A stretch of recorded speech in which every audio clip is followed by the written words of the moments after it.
Now I get a very close look at them and I'm wondering, what the f am I looking at? How did I get here?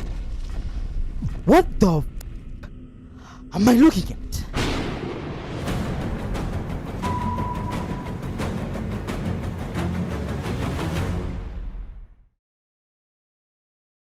We are a large family, yeah, of 9, yeah. 2 parents, 7 kids. See, we can practically cast for an entire house stack, the Black Edition, in a woke Game of Thrones spin-off. So HBO, if you're watching this, just call me, yeah.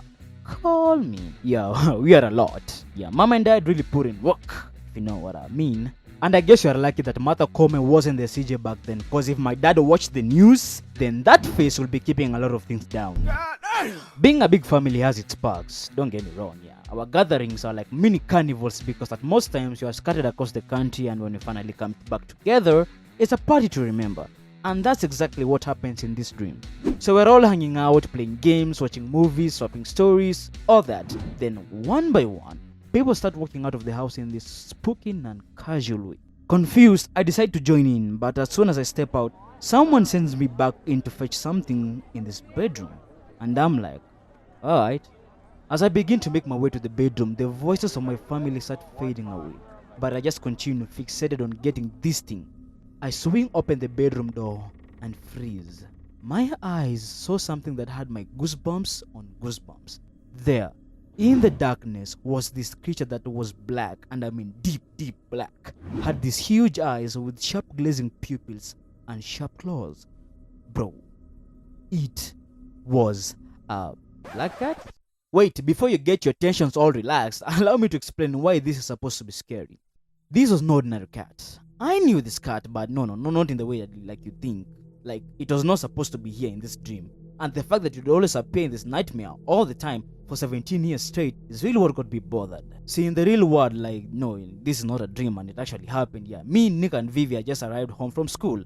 So we open our house, get in, and then I head to the same bedroom while getting out of my uniform, as I drop them on the floor. Yeah. So my sweater, done. Shirt, done. I open the bedroom door as I get out of my shirt, and I see this pair of eyes in the dark. And when I switch on the lights, this cat was there, curling on the top bed. Nope! I just stand, bro. I just stand. Shot midway and made a run for the sitting room. Bro! I did not even move a single step. I tripped, hit my chin hard, got up, moved a pace further, stepped on the shirt, bam, on the floor again. I look back and this cat is just as startled as me, and it is running all over the room shrieking in those weird cat noises. And guess what? I lose its sight. Bro, what the fuck? I knocked out of there fast, got my siblings out and gone. Anyway, we chill out a little bit, go back inside later to find it gone. I guess it might have passed through the windows or something, yeah. Anyway, the day goes on smoothly. Supper time arrives. We eat as a family, for those who are there, and I was first to leave the table. So when I get to the bedroom, guess what I see curled up on my bed? Again, the same cat. No, more like me out. I explained everything to my siblings, and then Don, my little brother, goes to the bedroom, looks for the cat, gets it, and goes and throws it in a faraway sewer like it's some cursed relic, hoping that it die.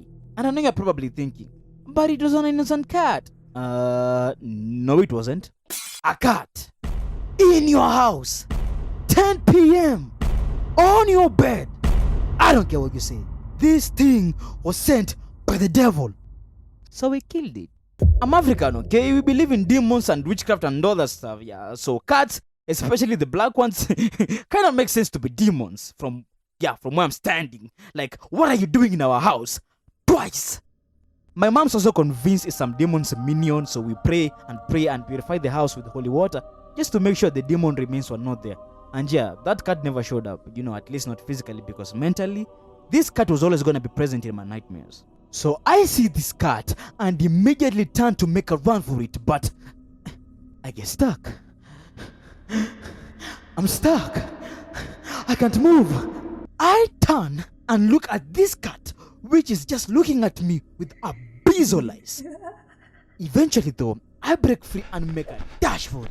I head towards the window of our house, running like hell. And then this cat starts chasing after me, growling in demonic noises. I reach for the door, only to find it padlocked. I look out through the window to search for my family members who are now nowhere to be seen. Like everybody is gone. Panic sets in as I realize I'm alone with that thing closing in. I pound on the window like a desperate salesman, and this noise behind me just grows and grows and grows.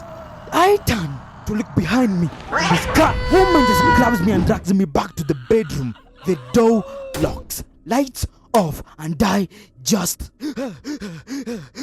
This nightmare would happen maybe once a week, twice, once every 3 months. See, the thing is that I had this nightmare exactly like this for 17 years straight.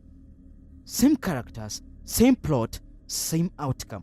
No matter how many times I'd try to get out of the house, this cat woman thing would always get me.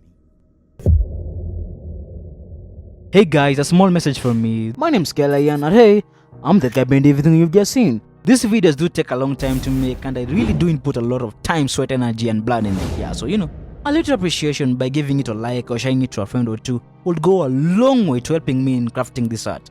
I'm on my way to 1,000 subscribers, and by your help, I know I can get there. There's a lot of amazing new animated stories lined up on the way, and trust me, you do not want to miss them. So click subscribe if you find my content enjoyable, ring the bell to not miss a future upload, and I'll see you there. Now, let's get back to the story. The second nightmare, scarier than the first one. See, the first nightmare gets me terrified. This one though gets me PTSD, depressionized, popping pills, anxiety-fied, just nothing good. It goes like this. As all dreams start with you just finding yourself in some location, I find myself in this field of tall grass spanning in every direction as far as the eye could see. So I was relaxing on this field and I hear these rumbling sounds in the distance. I get up and start looking around, and the rumbling sounds keep getting closer and closer and louder. Then I see a whole horde of them. These things were tall and skinny that you could almost see the bones under their skin, which was dark red, almost black in color. And on their faces were these huge gaping holes that acted as their eyes, and these eyes were even darker than their bodies, with no pupils inside. You couldn't even tell if they were looking in front, down, side, or at you. These things continue marching towards me, and as they do so, the green field and the skies change in color, and everywhere is engulfed in this thick black cloud. The scene immediately looks Armageddonic. It really feels like the end of the world. They march and march and march and finally reach me, and now I get a very close look at them, and I'm wondering, what the f*** am I looking at? How did I get here? What the f*** am I looking at? As I'm recording this, I'm not tripping, guys. I am literally having chills just picturing myself again in that nightmare. These things were really, really tall, and even scarier this close. Plus with the loud sound of the thumping of their feet, the black smoke coming from their body, and their pupil-less eyes, I was scared. Bro, mind you, I'm like 6 years old having this nightmare. 6 years. The thumping gets louder and louder and louder and louder, and then without a hint, they stop, slowly turn, and look at me. I can't tell if they're looking at me because again, no pupils. You can't hide. And obviously I'd be on the bed thinking like, what the hell did that mean? Bro, that dream used to leave me sweating and with a sharp headache every single time. And just like the first dream, it would always pan out like this for the next 17 years. And that's not even the scariest thing. The scariest thing was that I didn't experience this nightmare by myself. No. Nick, my little brother, also dreamed the same nightmare in the same form. And he also had it for years since his childhood. Yeah.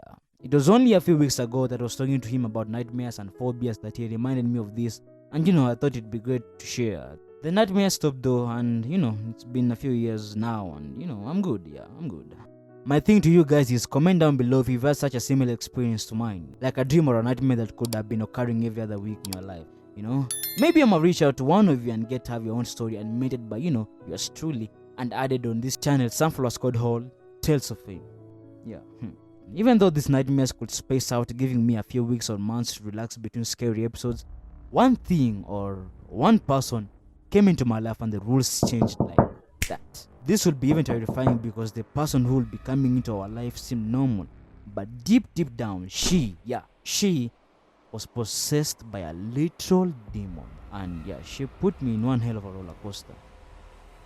Stick around. I'm telling the story next. So, moral of the story? I don't know, man. This world out here getting scary every day. Yeah, demons are real, so all we can do is pray, pray, and pray. And subscribe. Yeah, yeah.